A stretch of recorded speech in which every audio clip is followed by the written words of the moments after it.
temas que dan de qué hablar.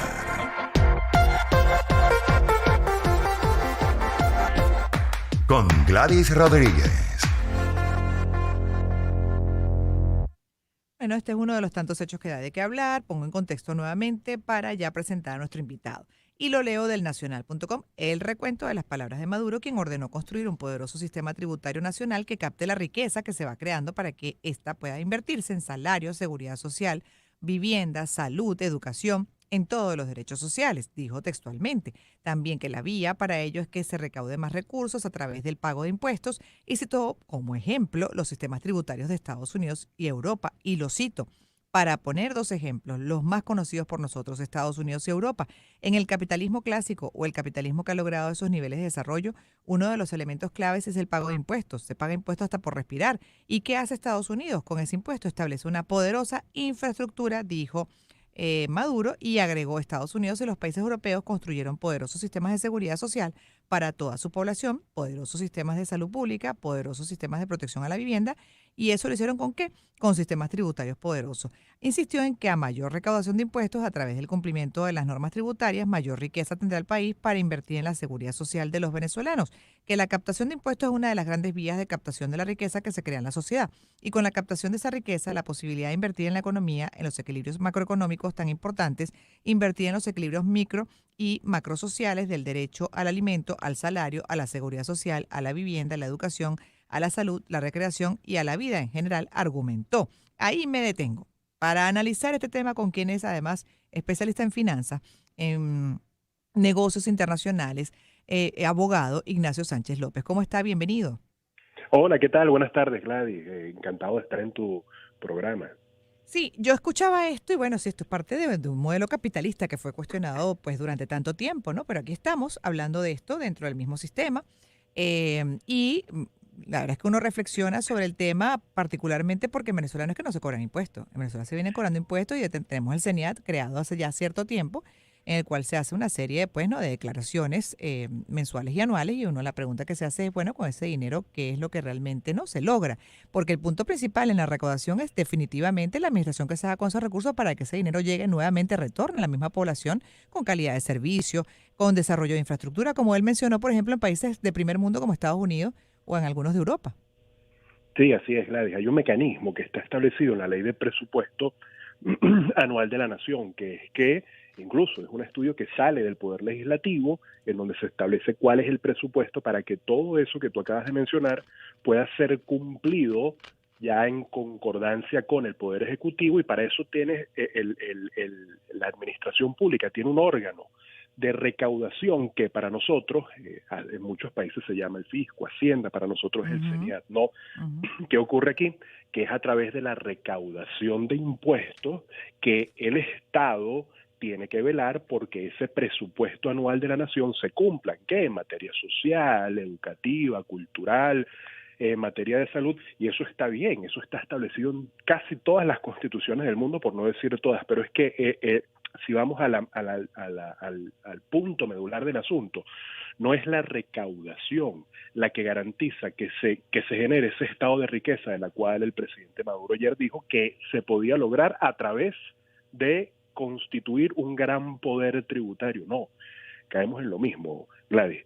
Si tú eres muy bueno recaudando, pero no tienes que recaudar o a quién recaudarle, ¿qué vas a sacarle del bolsillo, por así decirlo? ¿Qué vas a meter en tus arcas para poder cumplir algo que sí, es verdad, se requieren fuentes de financiamiento, pero no es única y exclusivamente la recaudación? Más bien allí se pudiera cometer el grave error de caer en una voracidad fiscal. ¿A dónde quiero llegar con mi punto? Que para poder crear todo cuando tú lo estabas leyendo, Gladys, yo también lo estoy leyendo, para crear este gran centro de riquezas, y se ve muy bonito en el discurso, ¿verdad?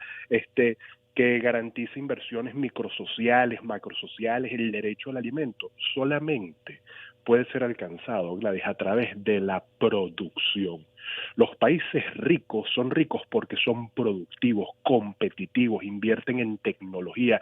Tienes un Estado, ¿no?, que Mm, sienta las bases para que surja el aparato productivo y el sector privado pueda ser competitivo. Cuando somos competitivos vamos a tener productos en los anaqueles, vamos a tener una gran oferta y eso es lo que en realidad va a hacer que se pueda tener una gran recaudación fiscal claro. y por otro lado que disminuyamos los niveles de inflación. Ese es el punto neurálgico de lo que le ocurre a Venezuela, Gladys.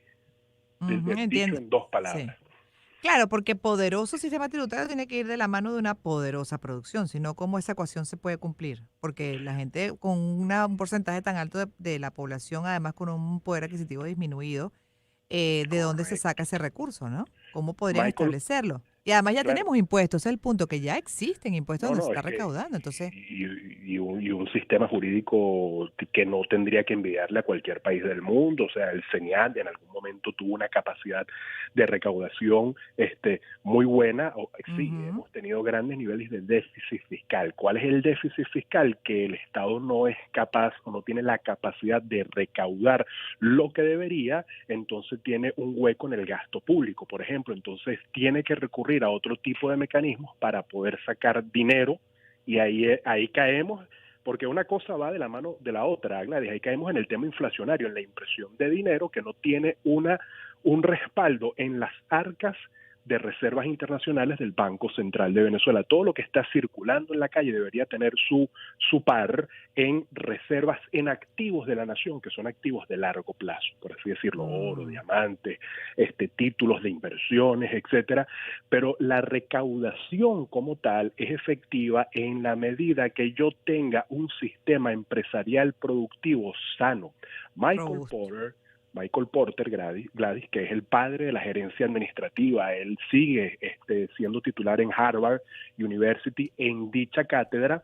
Él fue el padre de dos conceptos que son muy importantes: ventaja competitiva y gerencia estratégica. La ventaja competitiva son los signos y características que yo desarrollo que me garantizan el primer lugar en el sector en donde yo me desenvuelvo. Por ejemplo, Apple produce equipos tecnológicos de alta categoría y de alta segmentación que, bueno, les garantizan a ellos por otros factores un posicionamiento en el mercado. Michael Porter dice que los países son competitivos en la medida que tengan grandes corporaciones y empresas competitivas desarrollándose empresarialmente y sanamente en el país.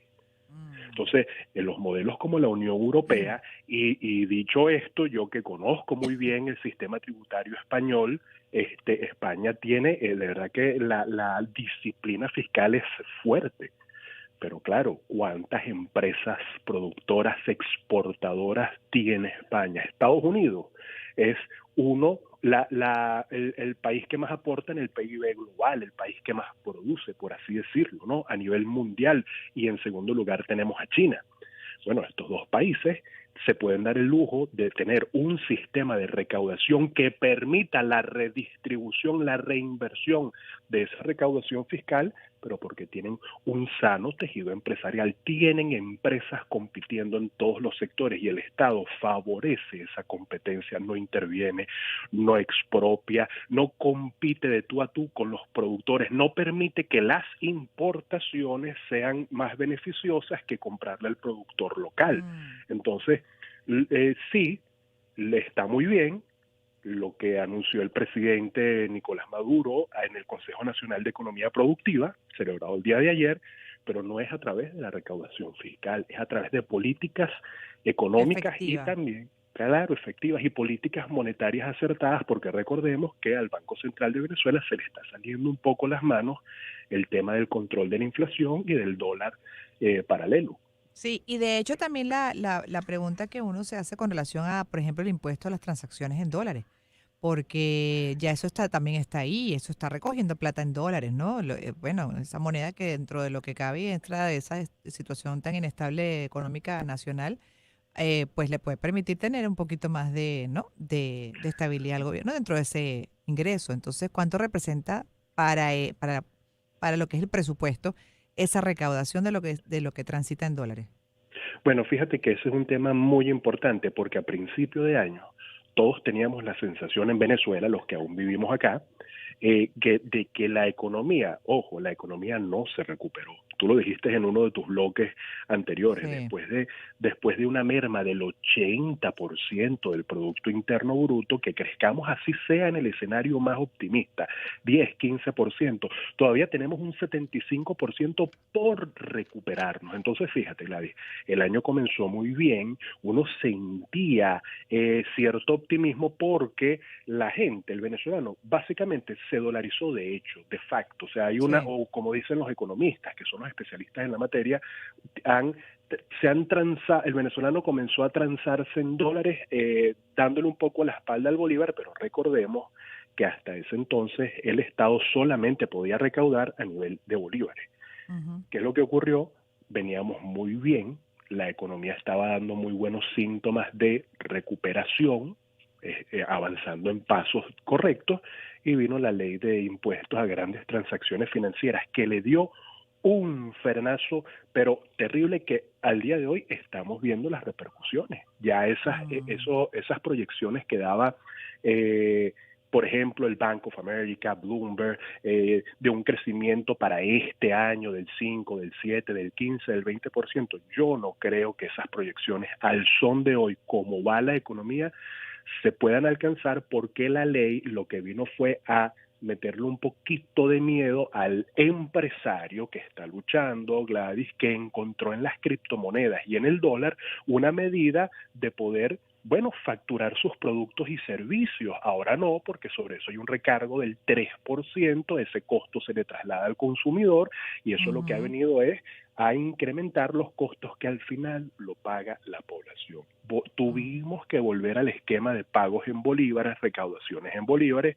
Obligatoriamente tenemos que poner las máquinas fiscales con la asignación de la ley de impuestos a grandes transacciones financieras, y lo que ha ocurrido es que el hecho de que la ley, yo no digo que la ley sea mala, pero sí fue un poquito sacada a destiempo. Quizás ahora hubiese sido un buen momento, ya entrando a septiembre, dejando que la economía se recuperara un poco, y ahora implementar medidas de recaudación sobre transacciones en dólares y en criptomonedas. Pero no, se hizo muy tempranamente, se hizo en marzo, abril, ahora estamos viendo los efectos, ahora tenemos un mercado en donde hay un problema de liquidez en bolívares, en dólares, vemos Sí. cómo las políticas monetarias del Banco Central tienen que ser reestructuradas, porque esa emisión, esa intervención del Banco Central de sustraer liquidez de bolívares, vendiéndoles dólares a la banca, no es suficiente, y recordemos que también eso pecha contra las mismas reservas internacionales. O sea, tenemos políticas como de día a día, Gladys, y estamos viviendo en el interín nosotros todo eso. Sí, además de que en ese caso también, porque en el caso del dólar, por ejemplo, que bueno, que es la moneda que se estaba empezando ya a utilizar, viví la experiencia ahorita que estuve un mes, pues la tendencia obviamente, porque no quieres que te recarguen ese 3%, es como bien dice, a buscar, bueno, la opción en bolívares, pero tampoco el mercado está lo suficientemente ya Correcto. organizado para responder en ese sentido, pues a la dinámica que pretende además la política pública y la administración central.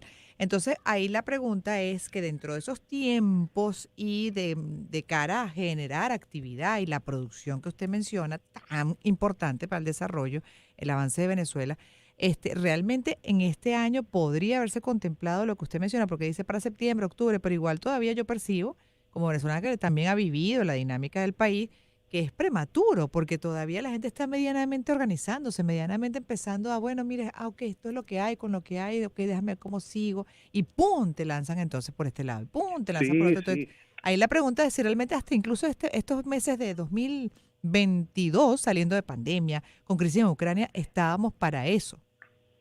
Sí, sí, correcto. Quizás era prematuro este año porque ha sido un año atropellado, no solamente los efectos de nuestra economía global, sino la volatilización que ha traído, por ejemplo, la inflación en los Estados Unidos, el tema de China, que pudiera en cualquier momento hacer un crack en su mercado por el tema del real estate, y porque tienen un pequeño corralito que no ha sido tan anunciado, pero China está viviendo recesión, estanflación en los Claro, Estados por Unidos. eso. Claro, Ujú. guerra Rusia-Ucrania que se va a extender, Gladys, y tenemos un entorno interno y externo complicado. ¿Qué hubiese sido lo ideal? Sí, hubiese sido lo ideal que se sentaran las partes, se sentara el poder ejecutivo, bueno, en manos del Ministerio de Economía Productiva, con el empresariado, con las cámaras confederadas, que trata de reunir a todos los empresarios y representar una voz y buscar un mecanismo en donde sí nosotros entendemos, es una obligación declarar impuestos, es el término correcto.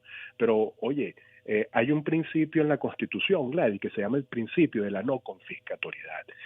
Es un principio dentro de las normas tributarias, lo que contempla el área tributaria dentro de la Constitución, que te dice que el hecho de yo declarar impuesto, el acto de declarar el impuesto, por ejemplo, un empresario no puede ser confiscatorio. Yo no te puedo declarar a ti o quitar a ti tantos impuestos que eso represente una merma en tu patrimonio. Y es terrible cuando hablamos, por ejemplo, actividades económicas, las alcaldías. Hay una voracidad de recaudación en la alcaldía, lo que paga uno por aseo, el empresario, Claro. es duro ser. No, no es duro. ¿Y cuánto representa para ya cerrar, porque se me acabó el tiempo lamentablemente, pero hay dos preguntas, porque una es con relación a lo que puede representar esa recaudación de lo que va del impuesto a las transacciones en dólares. ¿Cuánto puede representar eso en fuente de ingresos para la administración pública central? No, muy poco, muy Muy poco. poco. En realidad las cifras son muy pocas y claro, la ley lo que vino fue a cortar el flujo de una cosa es que la gente se trance en dólares, Gladys, y en criptomonedas, y otra cosa es que haga la declaración. Estas medidas sirven para la evasión fiscal. Y al final no tienes un aparato administrativo, el señal no es tan grande como para fiscalizar cada una de las operaciones que se hacen por Cel, por ejemplo, o con Binance con criptomonedas, que se pagan con USDT, con Tethers. Entonces es complejo, pero la recaudación, es decir, ha mermado la proyección de recaudar ese tipo de transacciones en moneda extranjera, tuvo que haber mermado porque tan sencillamente eso pudiese haber dado lugar a una evasión y por otro lado a volver a transacciones en bolívares que complica la situación, ¿no? Complica un poco por la cantidad, bueno, el circulante y el disponible que se tenga en el mercado. Pero y ya ahora sí tengo que despedirlo, lamentablemente me están haciendo señas, pero me quedó una duda porque también otro punto importante que no desarrollamos es de lo recaudado, que sí, como dice, esto es parte de una política pública, la contemplan todos los países del mundo prácticamente. Y bueno, el punto está también en cómo se administra, el criterio de administración y cuán efectivo pueden ser para que ese dinero, una vez recaudado, llegue a las manos también de la población y lo puedan disfrutar en servicios y en Esa es la otra cara de infraestructura. la moneda, correcto, que eso Y ahí sea también hay debidamente fallas importantes. reinvertido, que es parte del estímulo de declarar impuestos en un país donde tú sabes que vas a tener seguridad vial, Claro. vas a ir a un hospital y te van a cubrir tu emergencia, no vas a tener problemas alimenticios, o sea, es un tema, bueno, que parte todo de políticas que van más allá de la recaudación fiscal y que tiene que ver, Gladys, con que cuando volvamos a ser un gran país productor, o al menos el que fuimos hace 30 años atrás, yo creo que Venezuela sí va a poder enrumbarse hacia una recuperación y decir Venezuela se recuperó. De momento es un poco difícil. Sí, bueno, vamos a seguir analizando esto, por supuesto, y aquellas cosas que se van anunciando como nuevas medidas dentro de pues, el gobierno de Maduro. Así que igual con usted y con otros especialistas revisaremos estos puntos que se